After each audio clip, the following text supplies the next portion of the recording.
The old pub sat on the edge of outpost Xerxes like a barnacle on a space whale, weathered, stubborn, and somehow still holding on despite everything the universe had thrown at it. The establishment had no official name.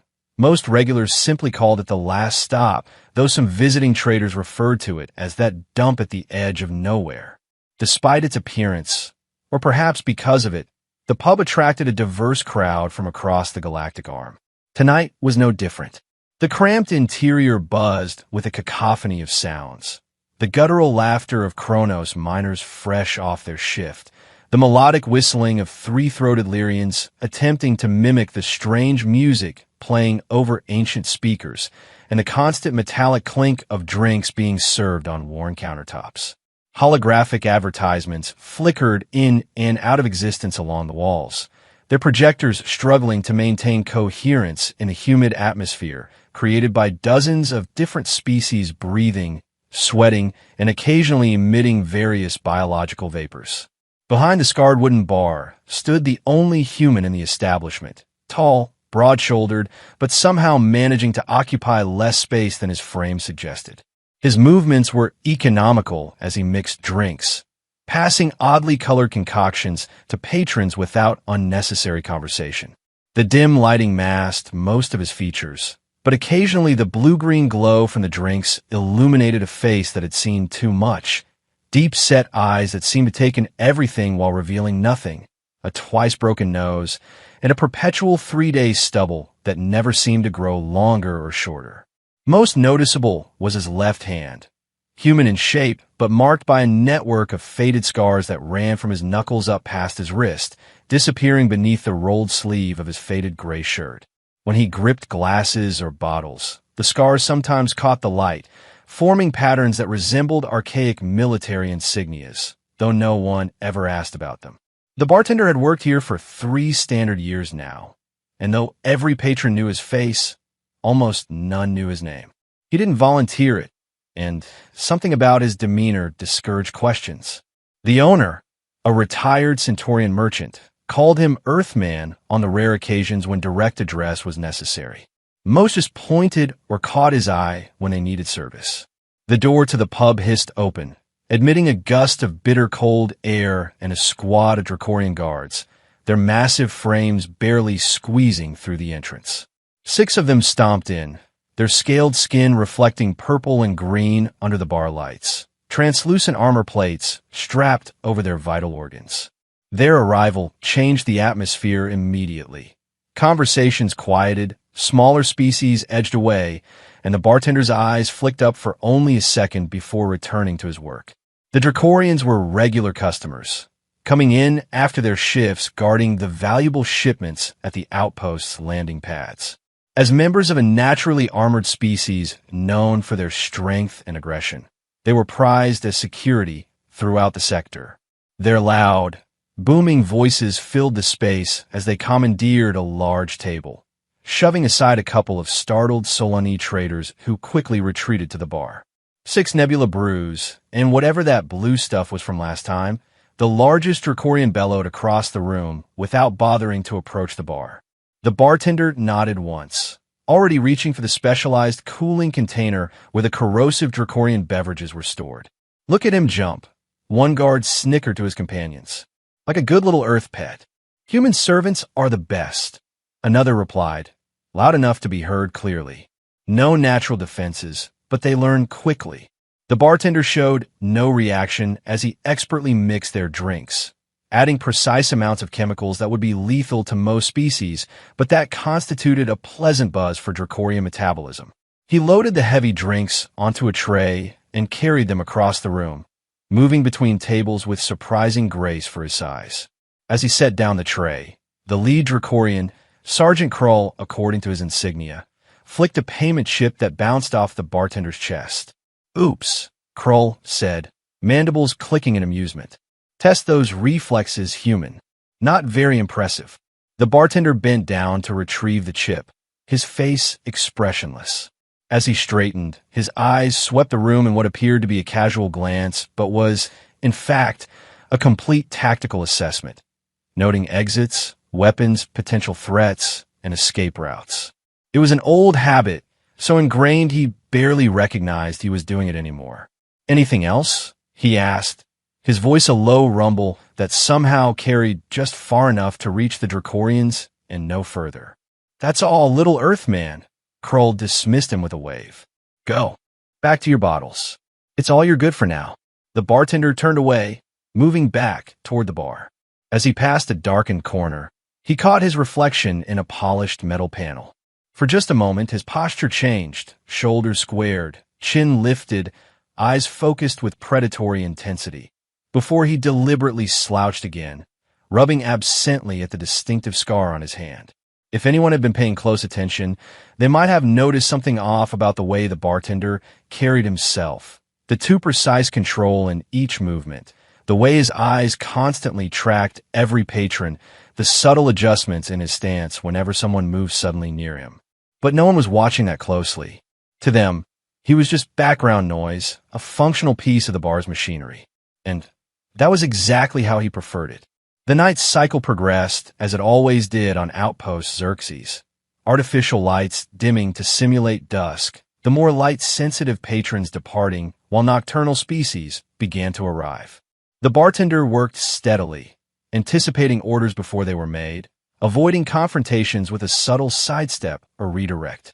The Dracorian guards grew louder as they consumed more drinks, their scales flushing deeper purple with intoxication.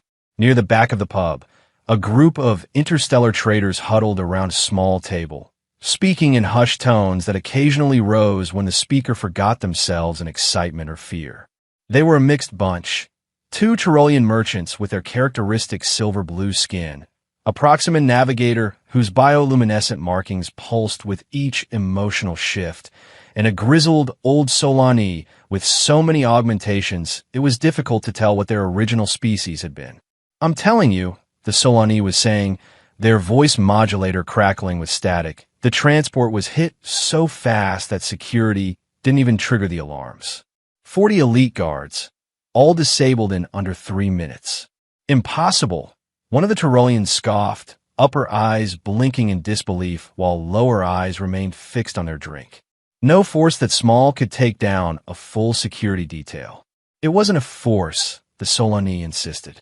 It was one person, the Earth Wraith.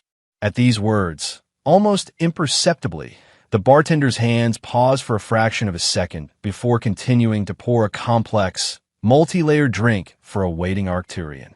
The Proximan navigator leaned forward, bioluminescent patches flaring yellow-green with interest. "That's just a story spacers tell to frighten each other.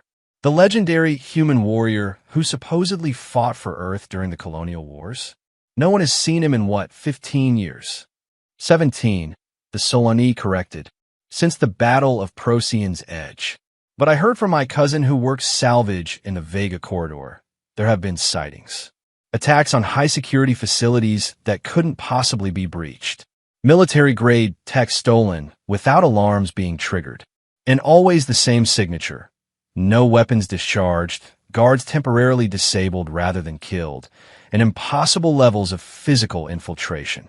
Humans are physically weak, the second Tyrolean interjected. Their only advantage is adaptability. No human could defeat trained security forces barehanded. That's why they called him the Wraith, the Solani said, voice dropping lower. He moved like smoke, could break a triple-jointed Signan's limbs before they even saw him coming. They say Earth's military engineered him somehow. Enhanced reflexes, reinforced skeleton, advanced combat neural mapping. If such a warrior existed, the Proximan mused, why would Earth let him go? Their military would keep such an asset. The Solani's mechanical eyes whirred as they focused. The rumor is he went rogue. Too dangerous to control. After Procyon's Edge, when he single-handedly eliminated the Tauran blockade force, Earth's generals realized they'd created something they couldn't handle. Some say they tried to terminate him, and that's why he disappeared. Terminate, the first Tyrolean repeated. You mean kill their own super soldier? Wouldn't you, the Solani asked. Imagine having a weapon that could think for itself and might turn against you. At the bar, the bartender placed the finished drink before the Arcturian, who hummed in appreciation at the perfectly layered colors. As the conversation about the Earth Wraith continued, a slight tension appeared in the bartender's shoulders, visible only to someone who might be studying him carefully. His eyes, when they flickered toward the gossiping traders, carried a brief flash of something that might have been recognition, or perhaps regret. Across the room, the Dracorian guards had grown rowdy enough that smaller patrons were giving them a wide berth. Their conversation had turned from work complaints to boasting about past conquests and battles. Sergeant Kroll was in the middle of recounting, for at least the 5th time that month, how his squadron had subdued a riot on a mining colony. And then, he was saying, scaled arms sweeping dramatically, the miners thought their human agitators would save them. Humans, as if those fragile creatures could stand against trained Dracorian guards. His companions roared with laughter, pounding the table hard enough to slosh their drinks. Speaking of human warriors, one of the younger guards said, mandibles clicking in what passed for a Dracorian smirk, "Did you hear those traders going on about some Earth Wraith? Some mythical human who supposedly could take down entire security forces." Kroll snorted, a sound like steam escaping a pressure valve. Human propaganda. They invent heroes to make themselves feel less inferior. But what if it were true? The younger guard persisted.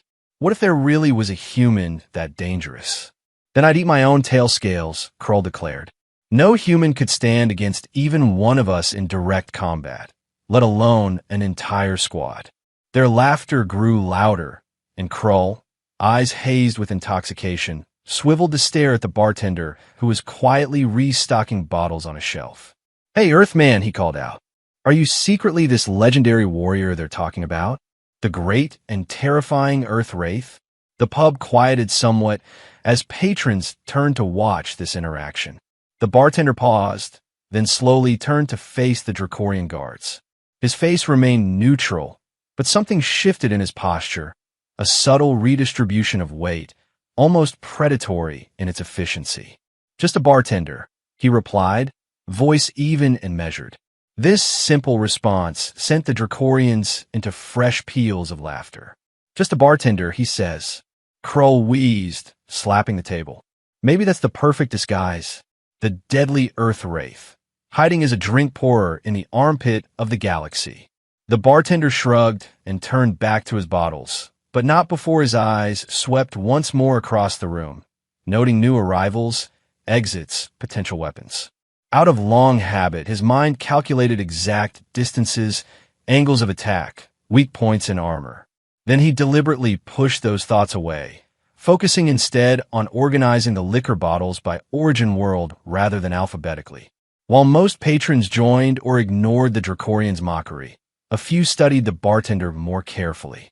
An older vegan mercenary in the corner narrowed their single eye, head tilted as if trying to recall something.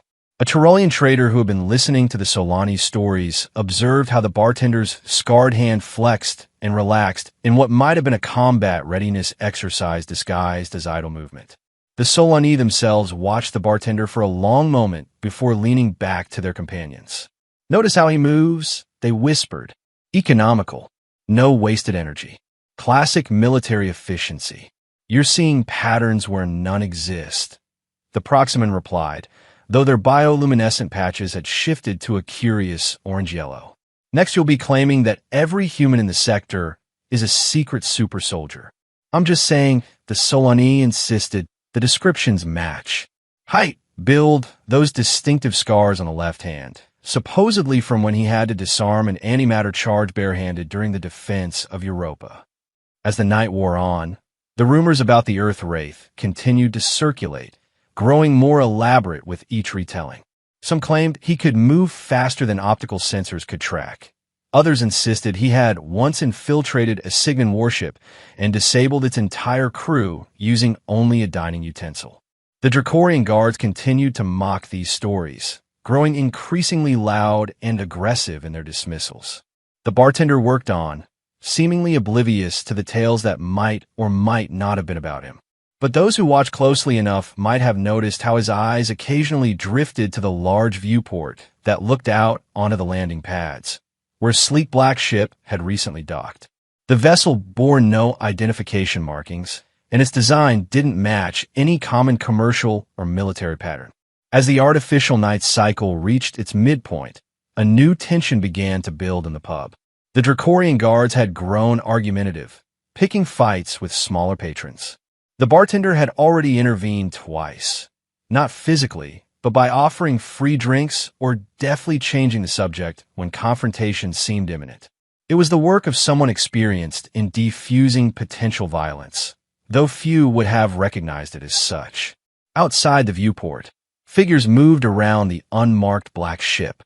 They wore armor of an unfamiliar design, with helmets that completely obscured their features. As they began moving toward the outpost's main entrance, the bartender's shoulders tensed slightly and his eyes darted to the security camera feed visible behind the bar. The traders who had been discussing the Earth Wraith had fallen silent, watching these developments with evident concern. The Solani's mechanical eyes whirred as they zoomed in on the approaching figures. Hunters, they whispered to their companions. Professional grade. Not local security, not military. Bounty hunters, or something worse. The bartender's expression remained impassive, but as he reached beneath the bar to retrieve a fresh bottle, his hand lingered near a concealed panel that hadn't been opened in years. Then, with what seemed like conscious effort, he withdrew his hand empty and continued his work. Whatever storm was approaching, it would find him as he had been for 3 years now. Just a bartender, nothing more. At least, that was what he told himself as the pub's entrance began to slide open once more. The atmosphere in the pub shifted immediately when the newcomers entered. Unlike the boisterous arrival of the Dracorian guards earlier, these visitors brought a silence that spread like spilled liquid across the floor.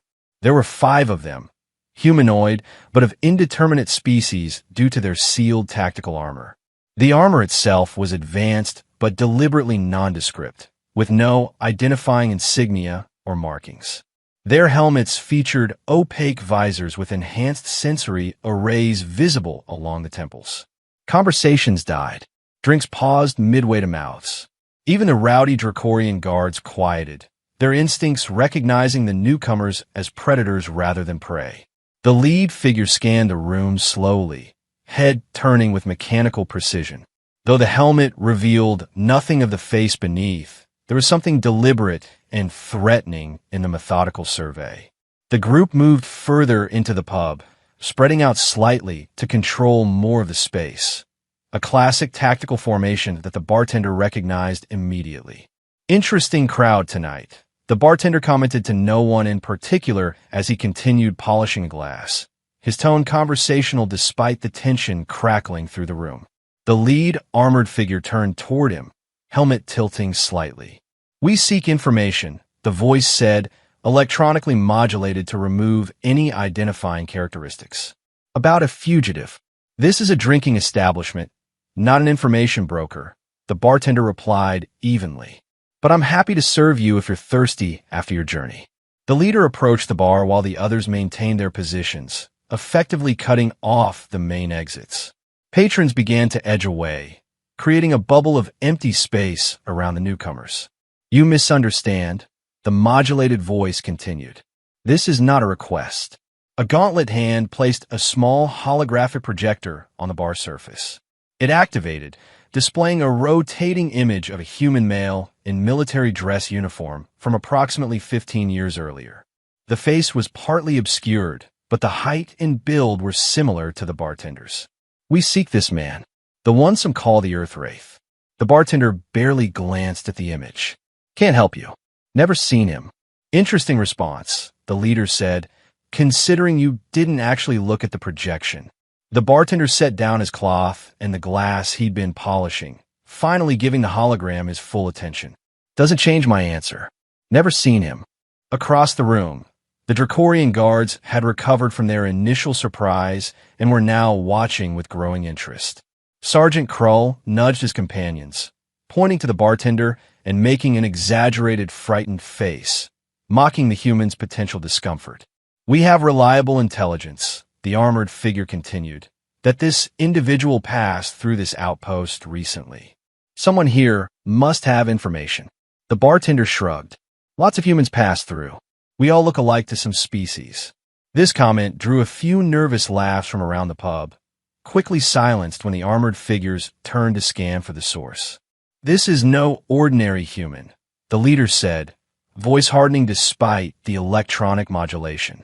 This one has killed hundreds, disabled thousands, infiltrated secure facilities across 3 sectors, destroyed military installations single-handedly. A pause. He is considered the most dangerous unarmed combatant ever produced by Earth. At the Dracorian's table, Krull snorted loudly. Ridiculous. No human could accomplish such feats. The leader's helmet swiveled toward the Dracorian guards. Your species' arrogance regarding human capabilities is well documented, Sergeant. It is also misplaced. Krull stood, towering over most of the pub's patrons, his scales flushing dark purple with anger. You question the assessment of a Dracorian elite guard. I state facts, the armored figure replied coldly. This human has personally eliminated Dracorian security teams on 7 documented occasions, without weapons.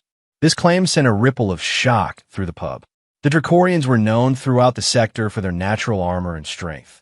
The idea of a single unarmed human defeating multiple Dracorian guards seemed absurd. Throughout this exchange, the bartender continued calmly preparing drinks for the few patrons brave enough to approach the bar. His movements remained precise, unhurried, as he navigated between the tense standoff and his regular duties. Only someone watching very closely would notice how he maintained perfect awareness of each armored figure's position without seeming to look directly at them. Perhaps, the bartender suggested mildly, you should try the Colonial Affairs office in the morning. They keep records of all travelers through the outpost. The leader turned back to him. Records can be falsified. We prefer direct observation and testimony. The armored hand gestured, and 2 of the other figures began moving through the pub, approaching different tables and patrons. Tell us what you know about the Earth Wraith. One demanded of the Tyrolean traders, who shrank back in their seats. Have you served any unusual humans recently? Another asked a vegan server, who shook their elongated head vigorously.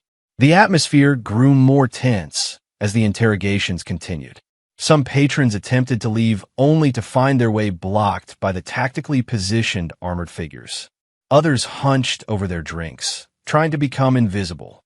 The bartender watched all this while continuing to work, his expression neutral, but his eyes constantly moving.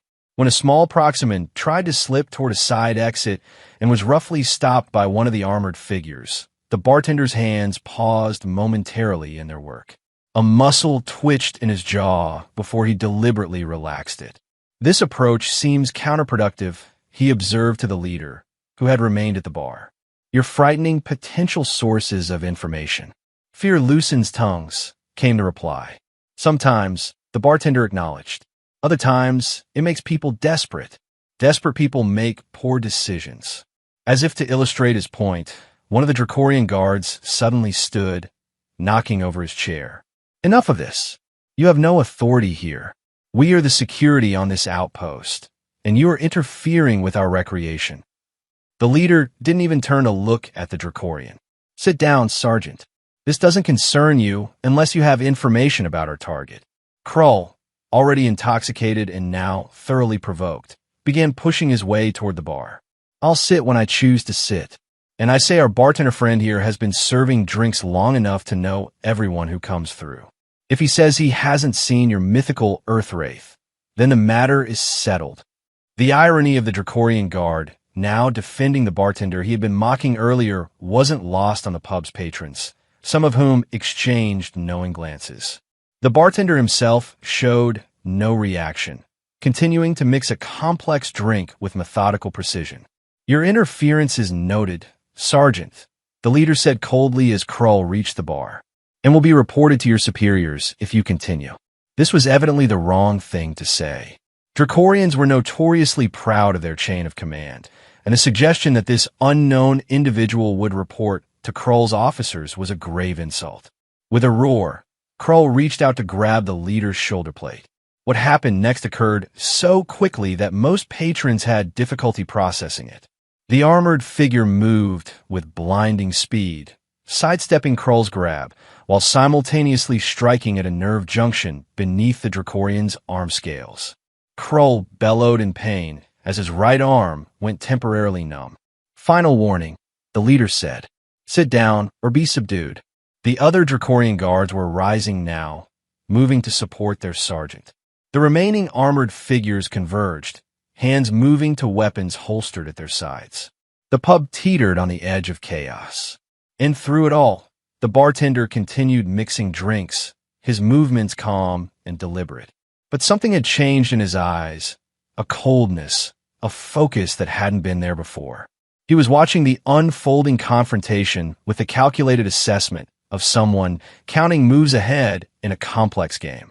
When the violence finally erupted, it happened from multiple directions at once. Krull lunged again at the leader, this time with his left arm. Two of his guards charged the other armored figures. Patrons scrambled to get out of the way, overturning tables and chairs. Someone threw a bottle that shattered against the wall. The leader and the other armored figures moved with practiced coordination, efficiently countering the Dracorian's strength with precise strikes at vulnerable points. But the enclosed space and the presence of panicking civilians complicated their tactics. A stray blow from a Dracorian sent a Proximan flying into the bar counter, where they collapsed in a heap of tangled limbs. The bartender set down the drink he had been preparing and, with a small sigh that no one heard, vaulted over the bar counter in a single smooth motion. He landed lightly beside the injured Proximan, checking them quickly before moving them to safety behind the bar. Then, almost reluctantly, he turned toward the melee. One of the armored figures had been backed against a wall by two Dracorians. The figure was holding their own, but the confined space limited their mobility. The bartender approached from behind the Dracorians, moving with a fluid grace that seemed at odds with his previous demeanor. "Enough," he said, his voice cutting through the chaos with unexpected authority. When the Dracorians ignored him, focused on their opponent, the bartender sighed again, this time more deeply. Then he moved. Later, patrons would disagree about exactly what they had seen. Some claimed the bartender had barely seemed to touch the Dracorians. Others insisted he had moved so quickly that their eyes couldn't track him. What no one disputed was the result. In less than 5 seconds, both massive aliens were on the floor, immobilized but largely unhurt, while the bartender stood calmly between them and their target. The fighting stuttered to a halt as everyone processed what had just happened.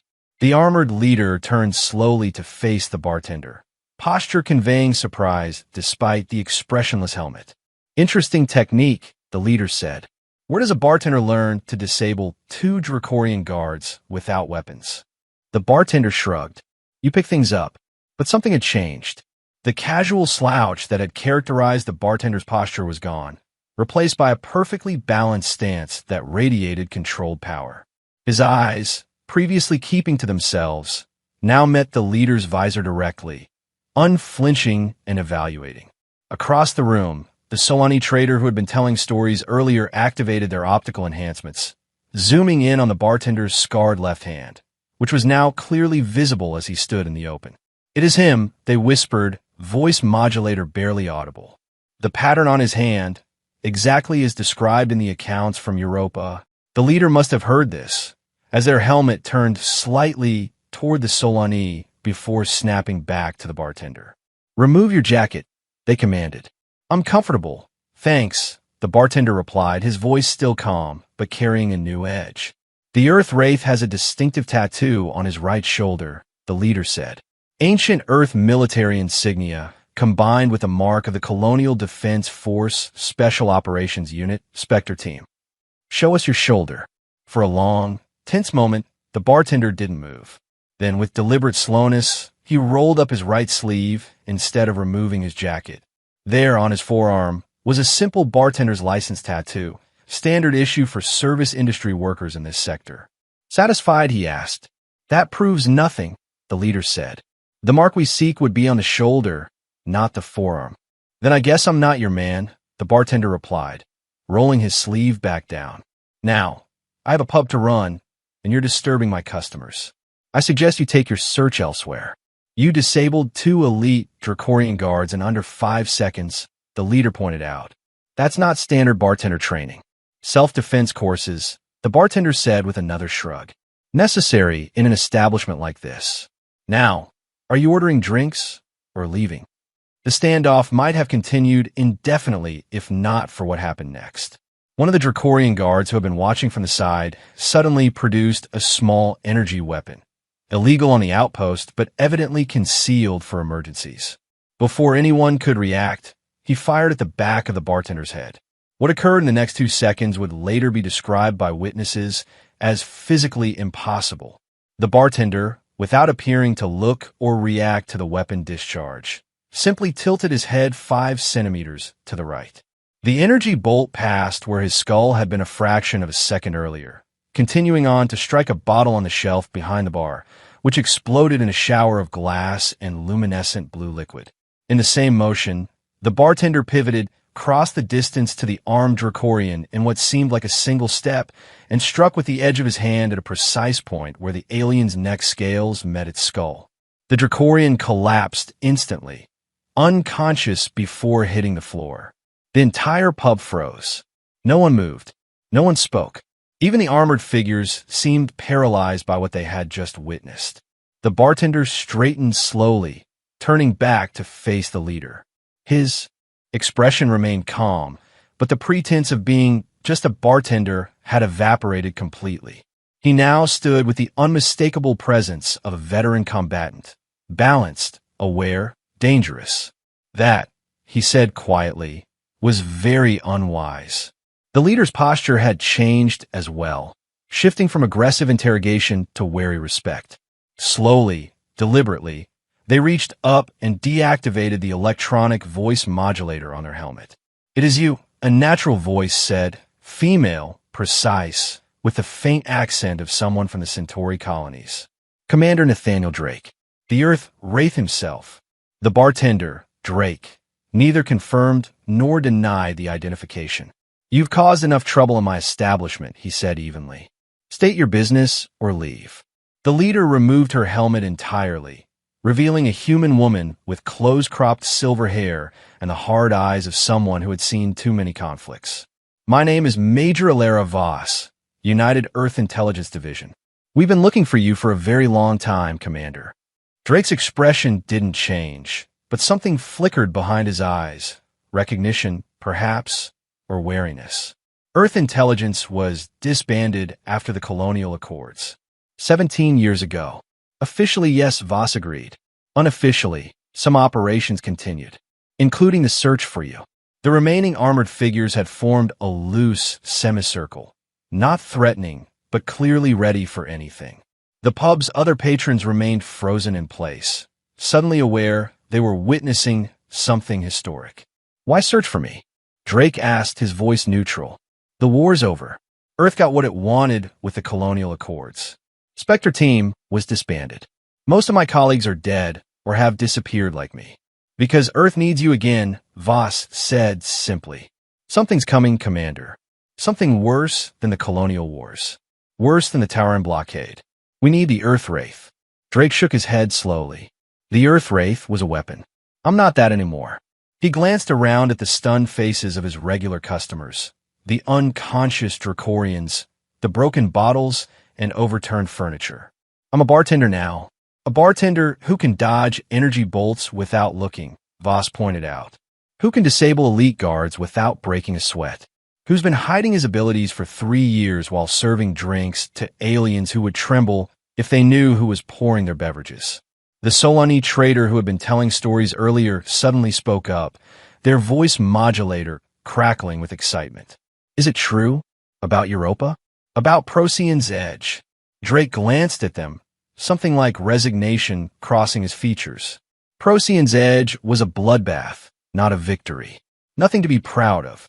"You saved thousands of colonial lives," the Solani insisted, "when you broke the Tauran blockade." "I killed hundreds of Tauran soldiers," Drake interrupted, his voice suddenly hard. "Many of them were just following orders, like I was. That's not something to celebrate." He turned back to Voss. "That's why I left.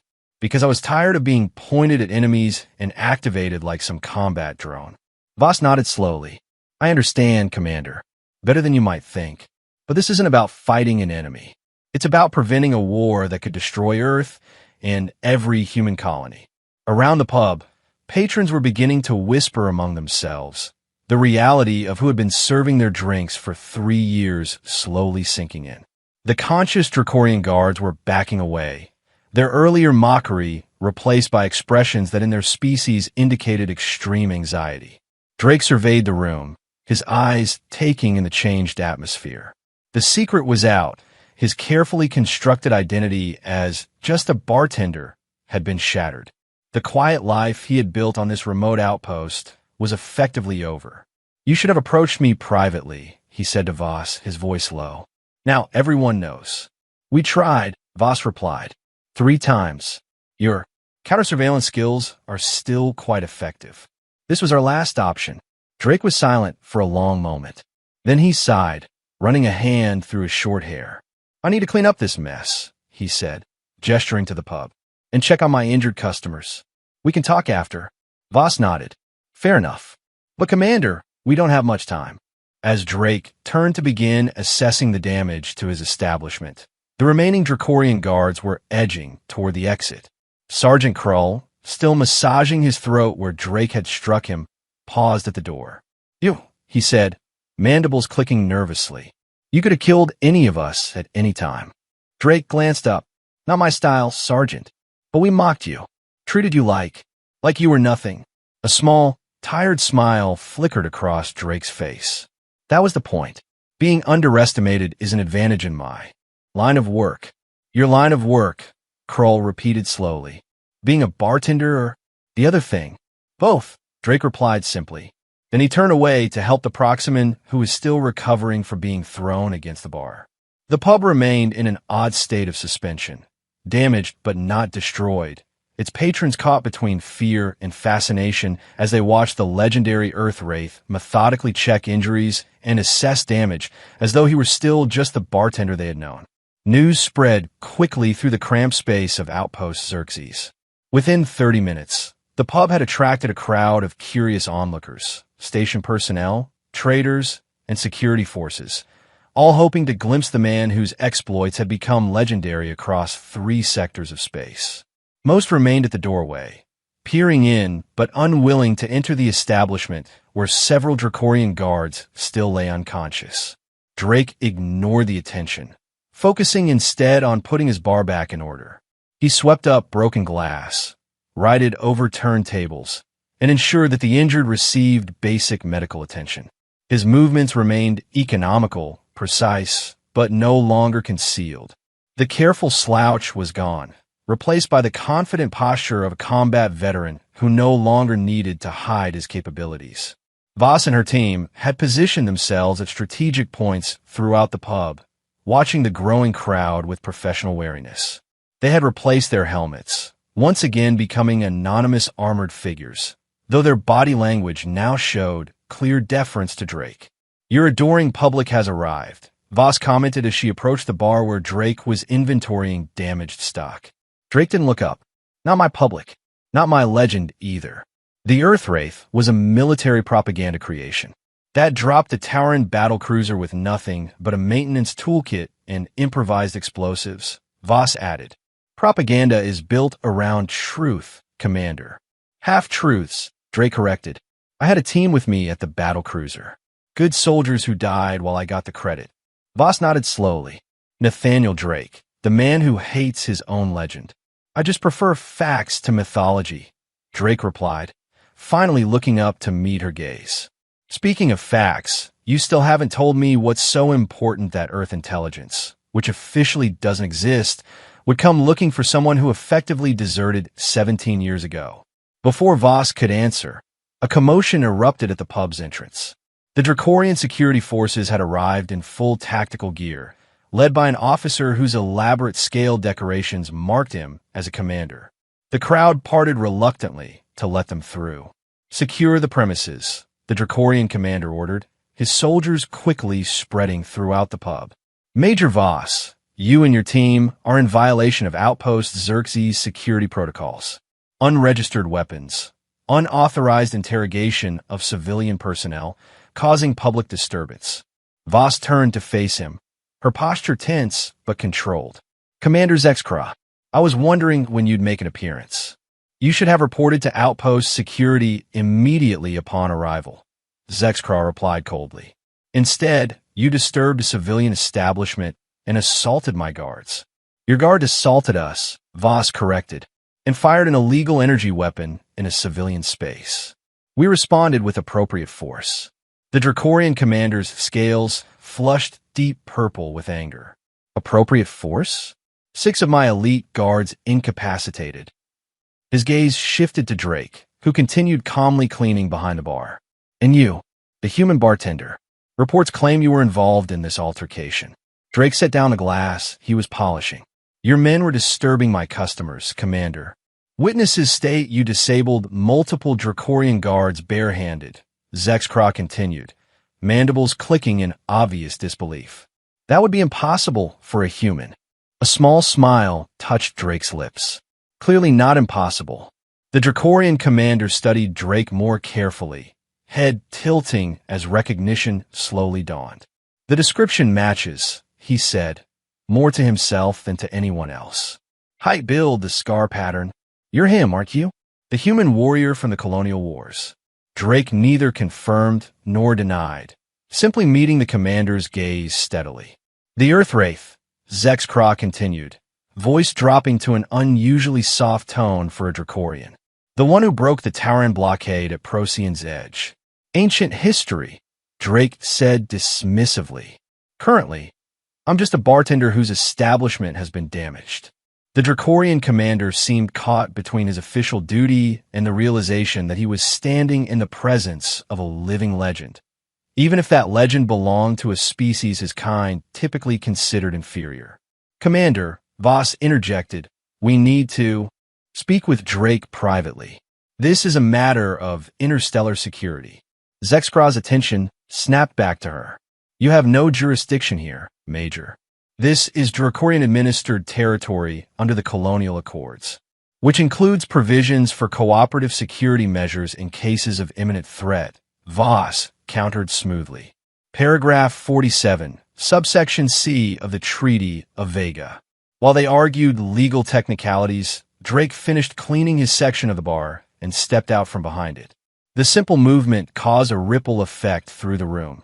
Conversations paused, heads turned. Even the Dracorian guards shifted their positions slightly. Everyone was suddenly acutely aware of his presence in a way they never had been before.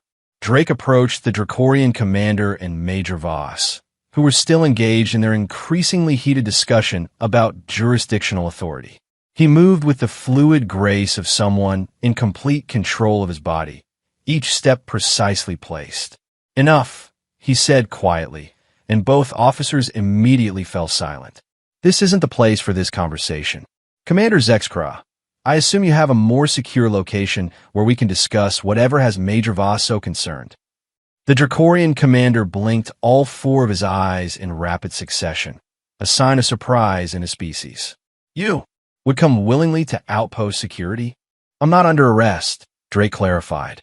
But if this is as serious as the Major suggests, we should hear her out properly. He glanced around to the crowded pub, away from curious ears. Voss shot Drake an appreciative look, clearly relieved he was taking her warning seriously. The Dracorian commander seemed less certain, but nodded his agreement. Very well. My office in 20 minutes. Zexcra turned to leave, then paused to look back at Drake.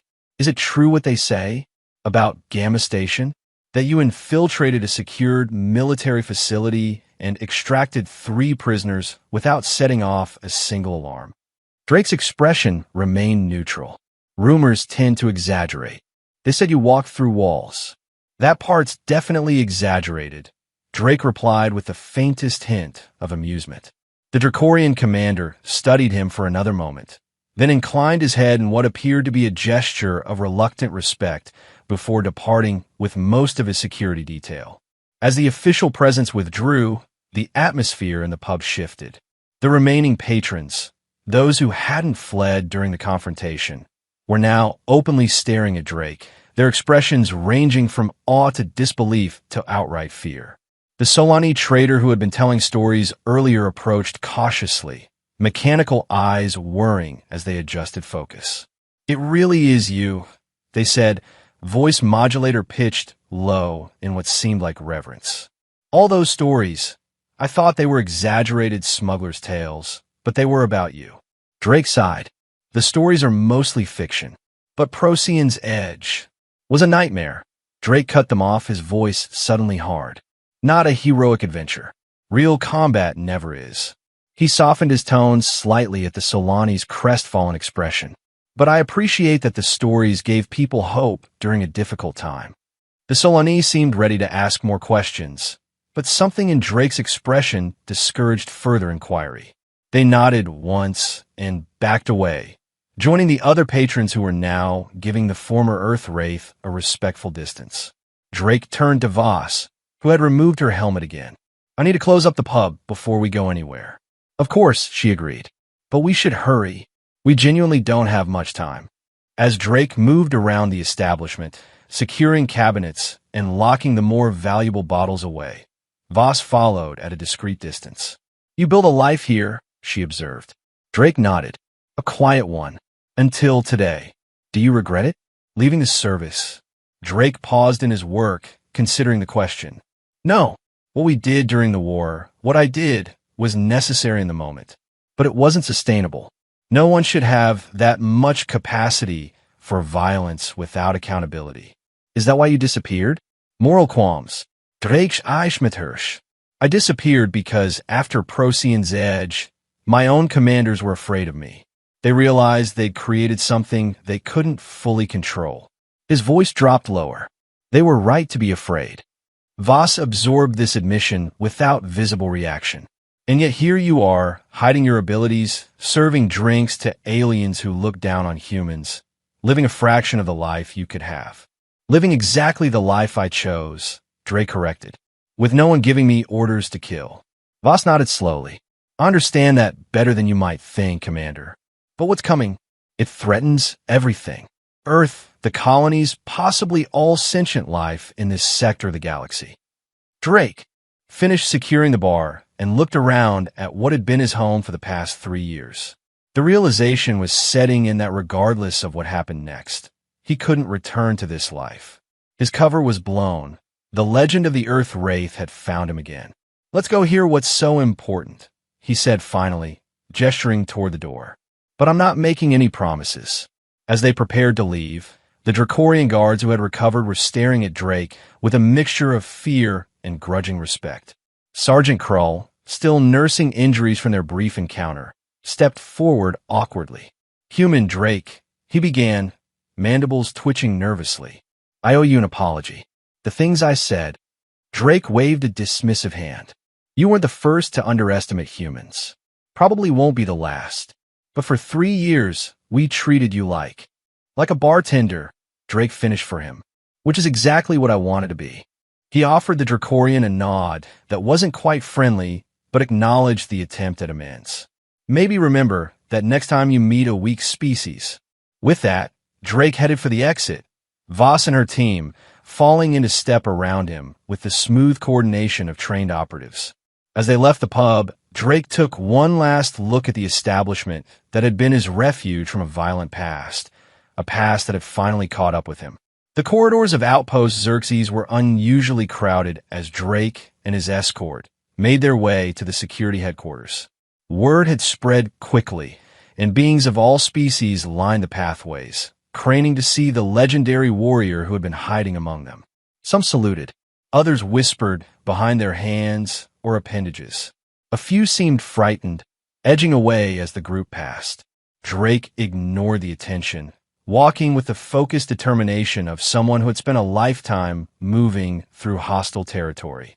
His eyes constantly scanned their surroundings, noting escape routes, potential threats, tactical advantages, old habits that had kept him alive through countless missions. Voss kept pace beside him. "Does it bother you?" she asked quietly. "The attention?" "Yes," Drake replied simply. You could have chosen a more remote location to disappear to. Drake glanced at her. I did. 3 times. Each time, someone recognized me, and I had to move on.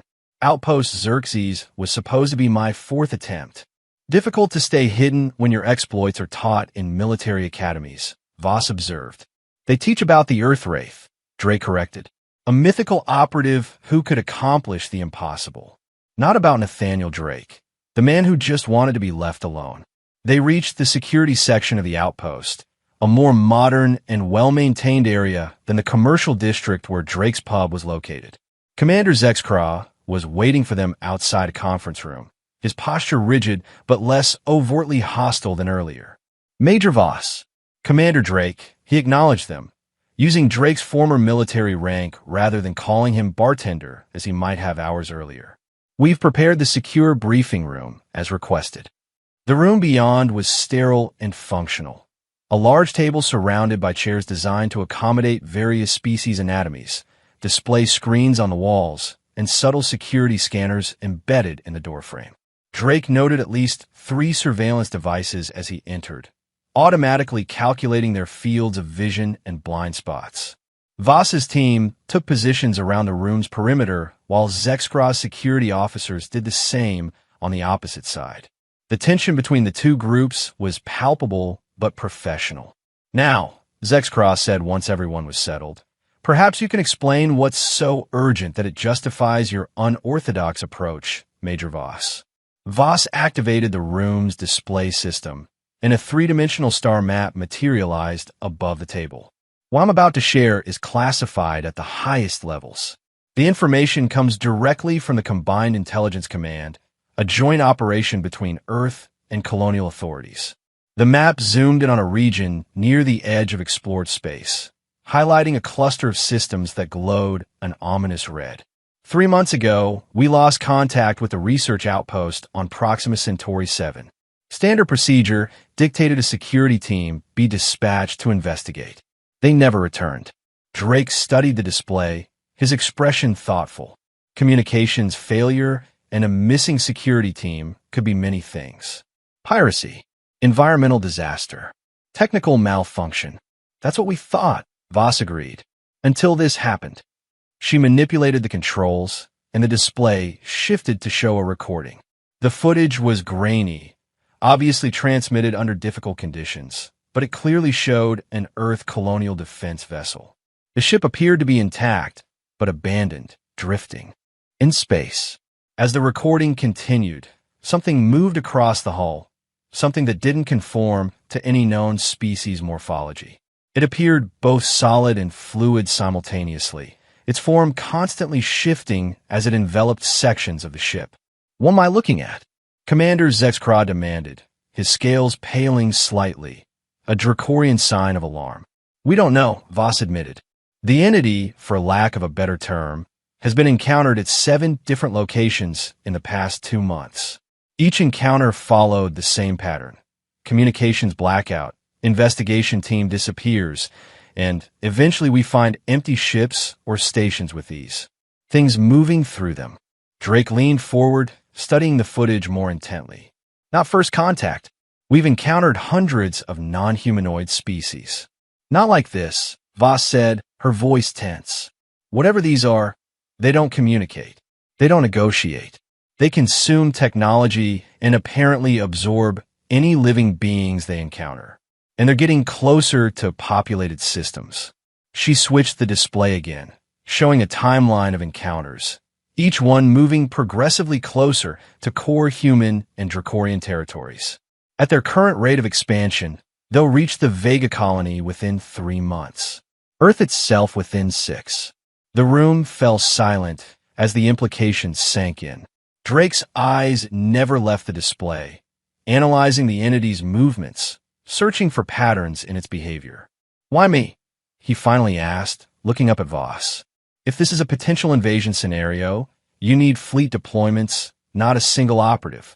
The military response is already underway, Voss confirmed. But conventional weapons have proven problematic. The entities appear to absorb energy from standard weaponry. Each attack seems to make them stronger and more aggressive. Drake's expression darkened. And you think I can do what an entire fleet cannot?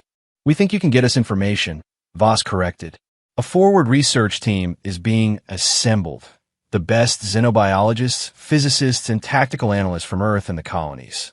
They need to get close enough to study these entities, understand what they are, and how to stop them. But every team we've sent so far has vanished. You want me to protect scientists on a suicide mission, Drake summarized. I want the man who infiltrated the most heavily defended military installations in the galaxy and came out alive every time, Voss said firmly. The man who can adapt to impossible situations and find solutions where others see only certain death. Commander Zexcraw had been watching the exchange with increasing concern.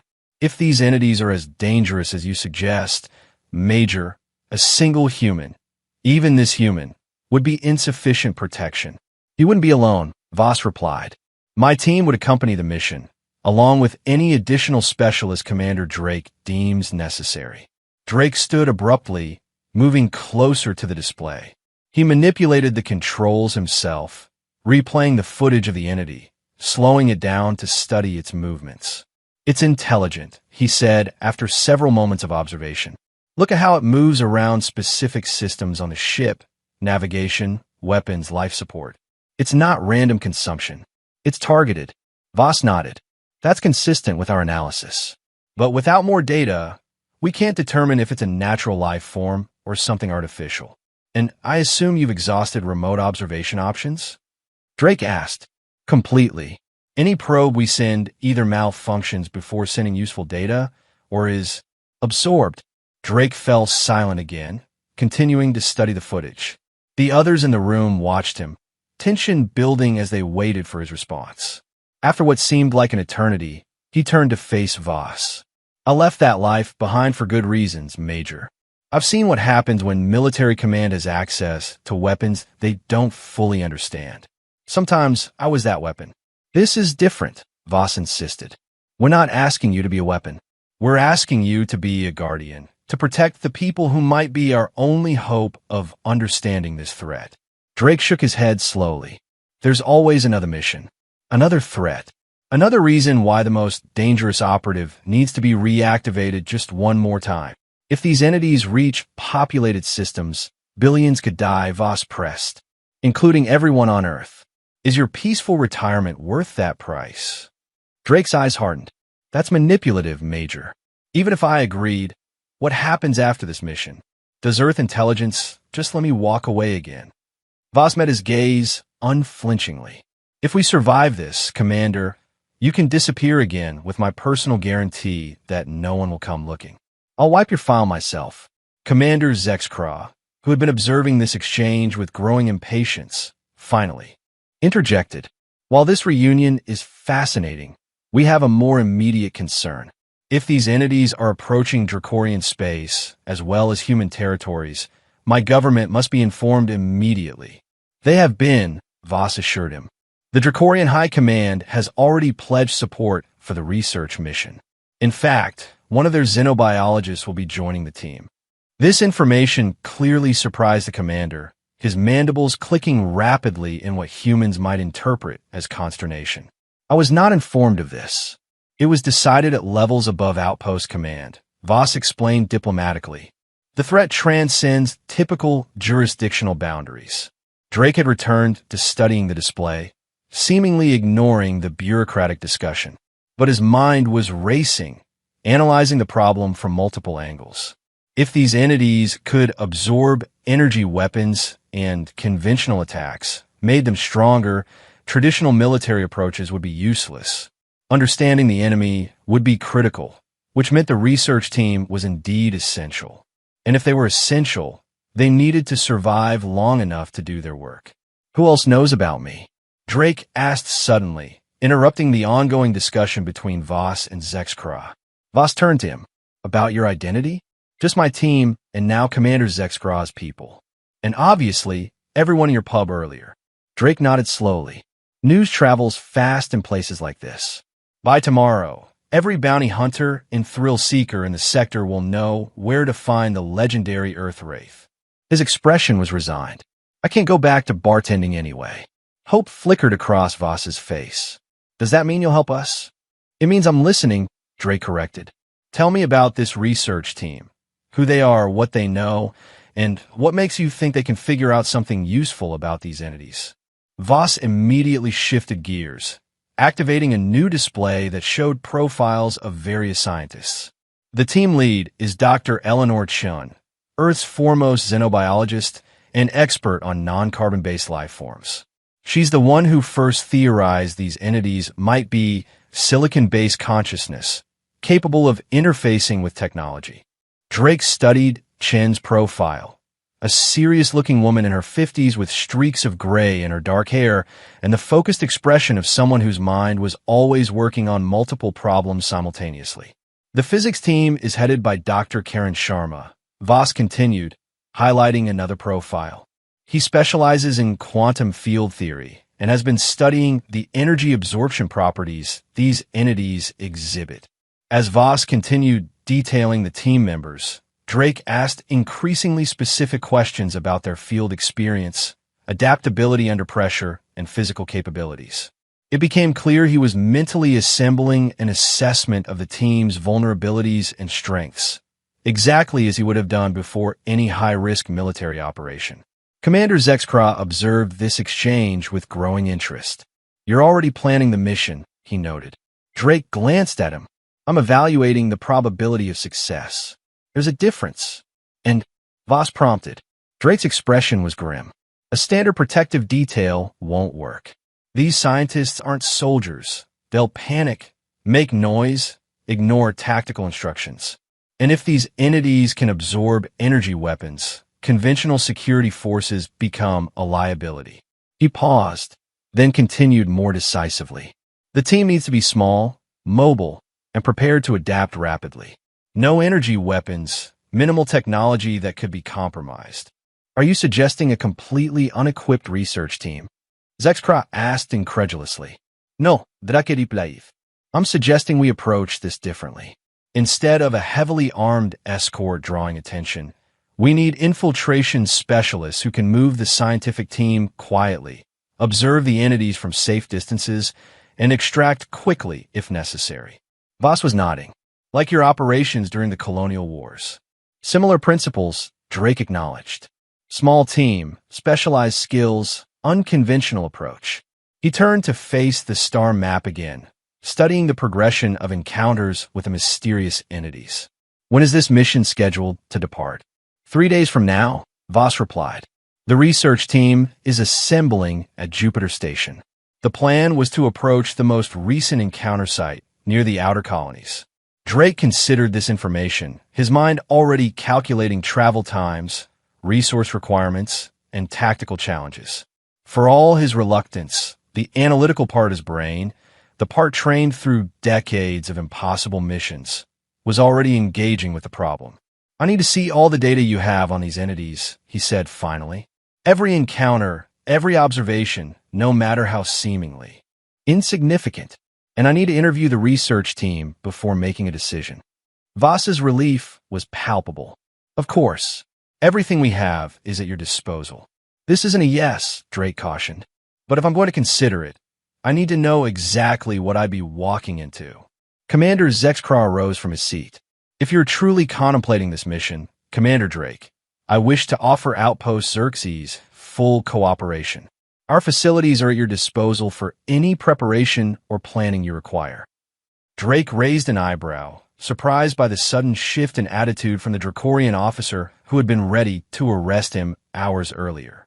Zexkra noticed his reaction and made the clicking sound that served as a Dracorian version of a rueful chuckle. My people value strength and capability, Commander. You have demonstrated both. And if these entities threaten Dracorian territories as well as human ones, then our interests are aligned. Drake nodded in acknowledgement of the practical alliance.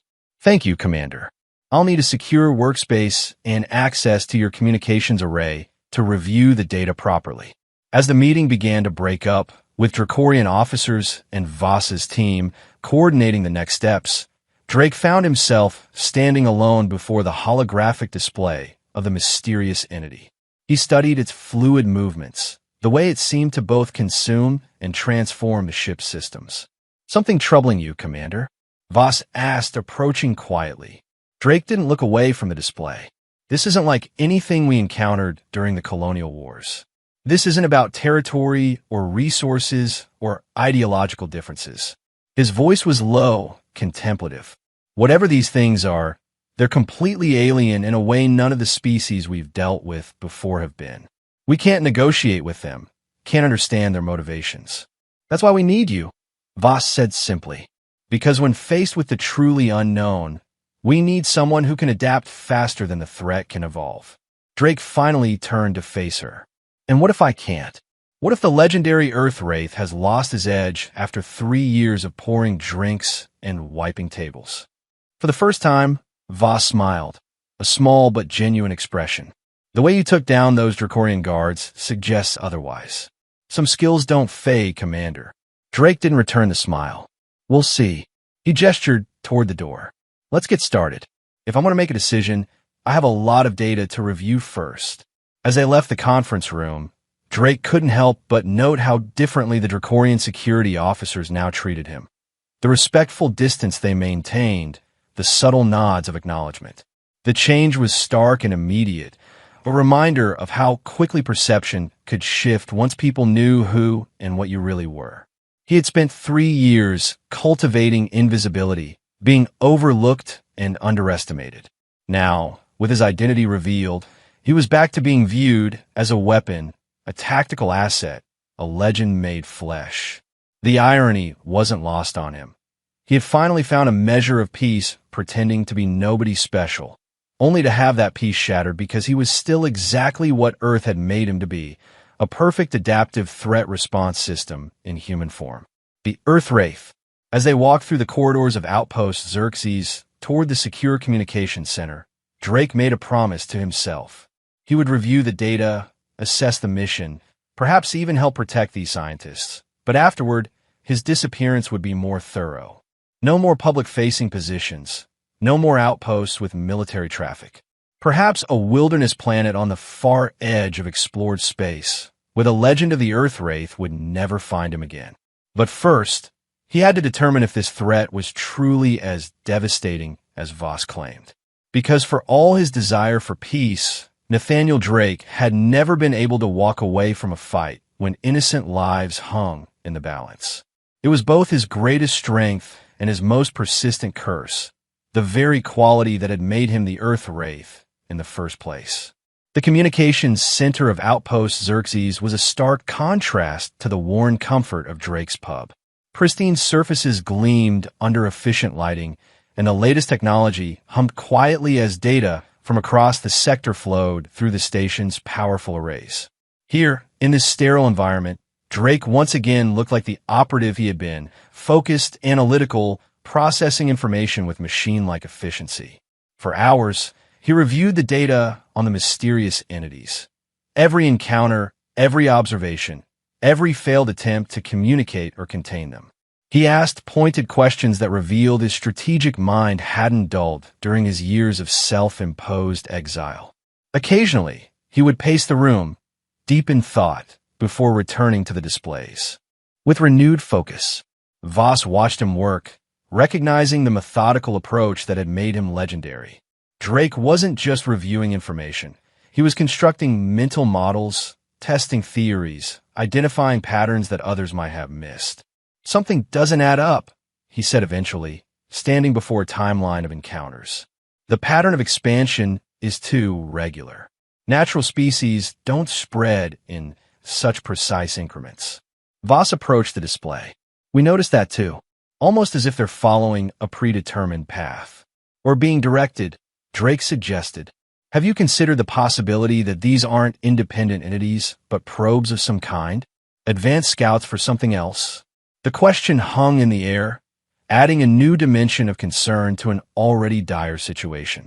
As the station's artificial day cycle shifted toward evening, Commander Zexkra returned to check on their progress. The Dracorian officer found Drake still immersed in data analysis, now surrounded by physical notes he had made, a habit from his days as a field operative when electronic records could be compromised. Your dedication is impressive, Commander Drake, Zexcraw observed. Have you reached a decision about the mission?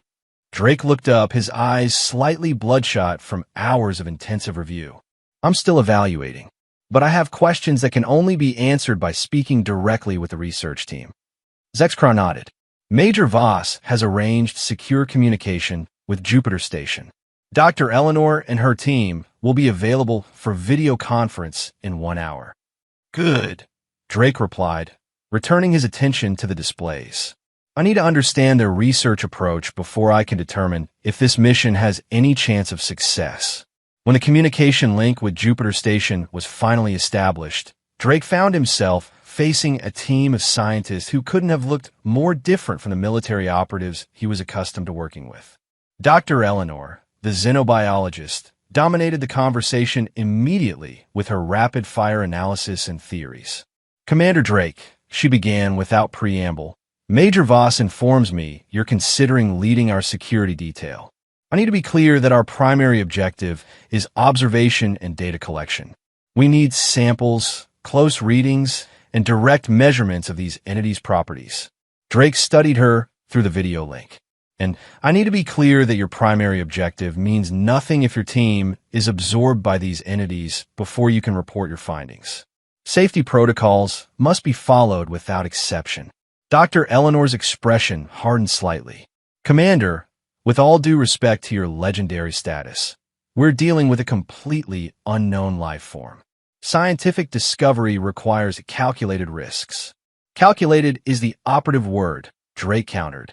I've reviewed the footage of every encounter with these entities. Every team that approached with standard protocols disappeared. What makes you think your team will fare differently? The question hung in the air for a moment before Dr. Sharma, the quantum physicist, leaned forward. We've developed specialized containment fields based on the entity's observed properties. Theoretical models suggest they cannot absorb certain wavelengths of energy. Drake listened as the scientists outlined their approach, a mixture of innovative technology and methodical research protocols. He interrupted occasionally with pointed questions that revealed gaps in their security thinking or overly optimistic assumptions about field conditions. Your containment theory is untested, he noted after Sharma finished explaining their protective measures. What's your contingency if it fails? The scientists exchanged glances. That's why we need you, Dr. Eleanor admitted. Your record of adaptability in impossible situations is unmatched. Drake's expression remained neutral, but internally he sighed. They were placing their faith in a legend, not understanding that behind the myth was just a man, highly trained and experienced, yes, but still human and fallible. The conference continued for nearly 2 hours, with Drake systematically testing the scientists' preparation, knowledge, and adaptability. By the end, he had a clearer picture of both their capabilities and their limitations. When the communication ended, Voss approached him. Well, what do you think? Drake was silent for a long moment, organizing his thoughts. They're brilliant, he finally said, and completely unprepared for field conditions. They've developed theories based on observation from a safe distance, but they have no concept of how quickly things can go wrong in hostile territory. That's why they need you, Voss pointed out. They need more than me, Drake replied. They need a complete reassessment of the mission parameters. He turned to face her directly. If I take this on, we do it my way. No committee decisions, no bureaucratic oversight. I determine the approach, the equipment, the personnel. And if I say we withdraw, no questions asked. Voss hesitated. The Combined Intelligence Command has established protocols, which will get everyone killed, Drake interrupted flatly. This isn't a conventional threat, so conventional protocols are worse than useless. They're deadly. Commander Zexcraw, who had been observing silently, made the clicking sound that indicated Dracorian agreement. Commander Drake's assessment aligns with Dracorian tactical doctrine. Unprecedented threats require unprecedented responses. Voss looked between them, then nodded slowly. I'll need to get approval, but given the circumstances and your unique qualifications, I believe I can secure it. Good, Drake said, turning back to the displays. I'll need a complete inventory of available equipment, personnel files for potential team members, and transport options. And I want to speak with Dr. Eleanor again, privately. Voss raised an eyebrow. May I ask why? Because I need to know if she can adapt when everything goes wrong, Drake replied. Because in my experience, it always does. Within 24 hours, Outpost Xerxes had transformed from a routine frontier station into a hive of focused activity. The pub where Drake had spent 3 quiet years was now locked and empty, its future uncertain. His few personal possessions had been moved to temporary quarters in the station's executive section. An upgrade Commander Zexcraw had insisted upon once he recognized the potential historical significance of hosting the Earth Wraith's return to active duty. Drake spent most of that time planning, rarely sleeping, his mind fully engaged with the problem at hand. He spoke again with Dr. Eleanor, their conversation long and occasionally heated as he challenged her assumptions and she defended her scientific approach. He reviewed personnel files, equipment specifications, and transport options with the meticulous attention to detail that had made him legendary during the colonial wars. By the second day, he had assembled what he considered a workable plan, one that balanced the scientific team's need for data with the overriding priority of keeping them alive. We finally presented it to Voss and Zexcraw. Both officers were struck by its unorthodox approach. No energy weapons at all? Voss questioned, reviewing the equipment list. That leaves the team extremely vulnerable. Energy weapons make us targets, Drake explained. These entities absorb energy. Every shot fired is like sending up a flare announcing our position and feeding them at the same time. He indicated an alternative list. We'll use mechanical weapons only, compressed air projectiles, physical restraints, chemically propelled rounds if absolutely necessary. Zexcraw studied the tactical approach with growing approval. Minimal electronic signatures, reduced technological footprint, multiple extraction contingencies. The Dracorian nodded. This is what we would call ghost warfare in my culture, becoming invisible to conventional detection. Exactly, Drake confirmed. We observe without being observed. We collect data without leaving evidence of our presence. And most importantly, we survive to bring that data back. Voss was scanning the personnel requests. This is a very small team for such a critical mission.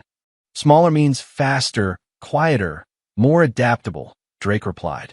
Every additional person increases our signature and decreases our mobility. He pointed to the names he had selected. These 4 have the right combination of skills and temperament. With Dr. Eleanor and 2 other essential scientists, plus you and me, that's a total of 9. Any more would be a liability. The planning continued throughout the day, with Drake refining details based on input from both officers. By evening, a consensus had been reached. The mission would proceed according to Drake's specifications, with a scheduled departure in 36 hours. As Voss left to make the final arrangements, Zexcraw lingered behind. The Dracorian commander seemed troubled, his scales shifting through subtle color variations that indicated deep thought. Something on your mind, Commander? Drake asked, still reviewing tactical projections on a display. I find myself curious, Zexcraw admitted. You went to extraordinary lengths to disappear, to leave behind the Earth Wraith identity. You built a new life as a simple bartender. And yet, when presented with this mission, one that might be suicidal, you agreed with relatively little resistance. Drake looked up, his expression unreadable. Did I? You reviewed the data. You questioned the scientists. You formulated a plan. Zexcraw's head tilted in the Dracorian equivalent of shrug. Actions speak louder than objections. Drake was silent for a moment. When I left the service, it wasn't because I was afraid of danger or wanted an easier life. It was because I was tired of being used as a weapon without consideration for the consequences. He gestured to the displays, showing the mysterious entities. This is different. If these things aren't stopped, the consequences are unimaginable. Billions dead. Possibly the end of all advanced civilizations in this sector. So, duty calls you back, Zexcraw observed. Not duty, Drake corrected. Choice. For perhaps the first time since I became the Earth Wraith, this is entirely my decision. No orders, no manipulation, no being pointed at a target and activated. A ghost of a smile crossed his face. There's a certain freedom in that. The Dracorian studied him for a long moment. My species has a concept, character, which translates roughly as the burden of capability. It suggests that those with the greatest abilities carry the heaviest responsibilities, not because they are ordered to, but because they cannot ignore what they are capable of doing when it matters most. Drake nodded slowly. That's as good an explanation as any. As Zexcraw turned to leave, he paused at the door. For what it's worth, Commander, the legends about you that circulated after Procyon's Edge never mentioned your skills with mixed drinks. Perhaps your time as a bartender wasn't wasted after all. With that cryptic comment, the Dracorian departed, leaving Drake alone with his plans and thoughts. He stared at the tactical displays for a long time, considering the mission ahead and the path that had led him here. 3 years ago, he had walked away from everything, his identity, his past accomplishments, the very legend that had been built around him. He had sought anonymity, peace, a life defined by simple interactions rather than violence and strategy. And yet here he was, planning another impossible mission, preparing to face an unknown enemy that threatened everything. The irony wasn't lost on him. Perhaps he had never truly escaped the Earth Wraith after all. Perhaps that identity was too deeply ingrained to ever fully abandon.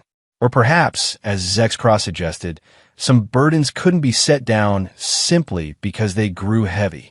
Some capabilities came with inherent responsibilities that no amount of hiding could erase. With a sigh, Drake returned to his work. If he was to lead this mission, possibly his final act, as the Earth Wraith, he was determined to give it everything he had. The scientists would have their data, Earth would have its answers, and with luck, the threat would be understood and contained. After that, well, there were still plenty of remote planets where a man with his skills could disappear. Perhaps next time, he'd try something other than bartending. Farming, maybe, or teaching.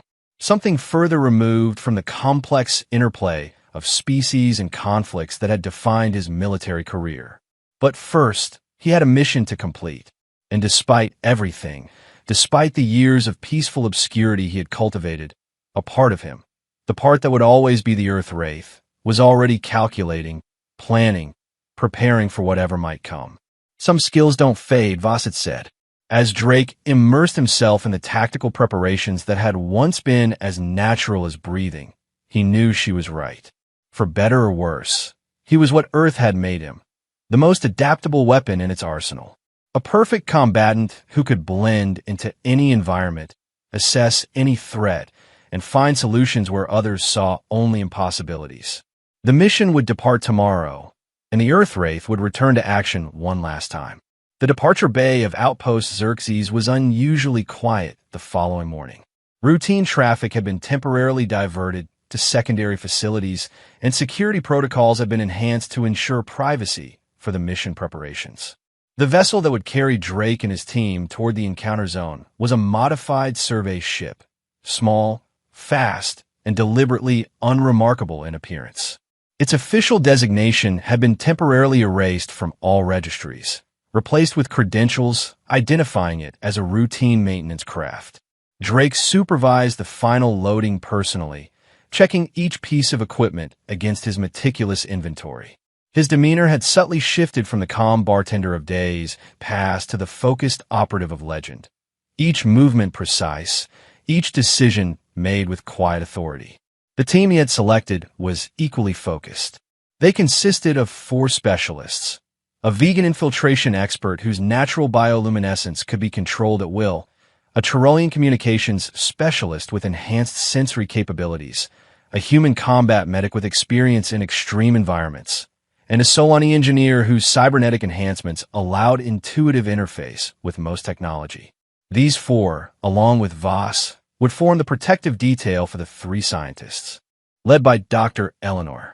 As Drake was confirming the secure storage of their specialized equipment, he became aware of a small commotion at the bay entrance. Turning, he saw something unexpected. Sergeant Krull and several other Dracorian guards from the pub, now standing at attention as Commander Zexcraw approached the ship. "Commander Drake," Zexcraw called, mandibles clicking formally. A moment of your time. Drake stepped away from the loading process, curious about this unscheduled visit. Commander, is there a problem with our departure clearance? No problem, Zexcraw assured him. I came to inform you personally that Outpost Xerxes has received a communication from Dracorian High Command. They have officially endorsed your mission parameters and tactical approach. The Dracorian scales shifted to a proud purple hue. In fact, your plan is being studied by our military academy as we speak. Drake nodded in acknowledgement. I appreciate the vote of confidence. There is more, Zexcraw continued. Sergeant Krull and his squad have requested permission to provide a formal honor guard for your departure. This was unexpected.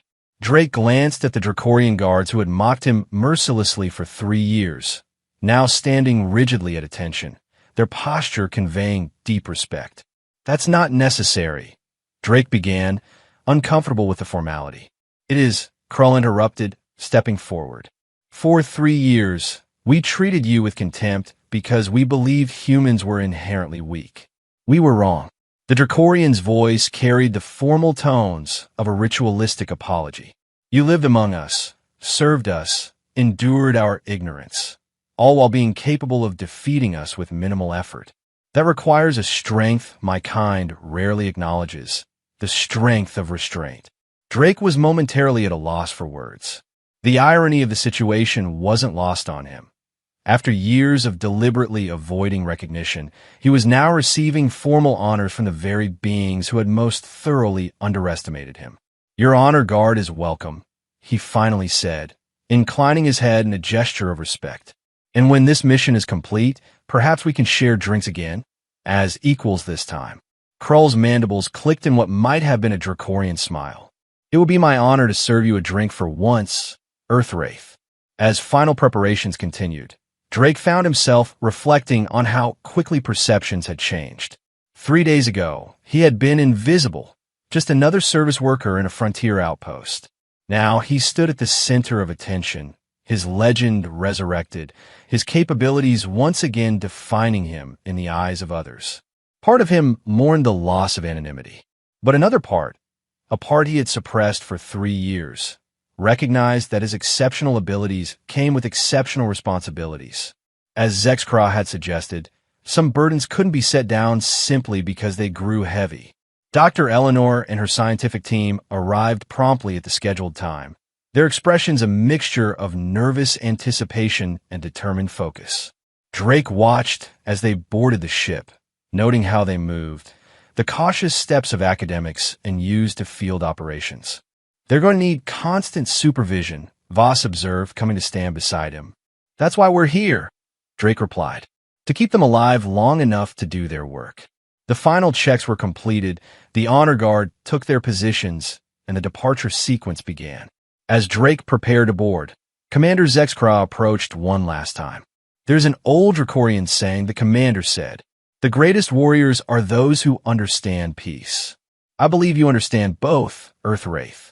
Drake considered this for a moment. Let's hope understanding is enough for what's waiting out there. With a final nod to the Dracorian commander, Drake boarded the ship. The hatch sealed behind him with a soft hydraulic hiss, closing off the life he had built and opening the path to whatever came next. As the ship detached from Outpost Xerxes and began its acceleration toward the encounter zone, Drake took his position on the bridge.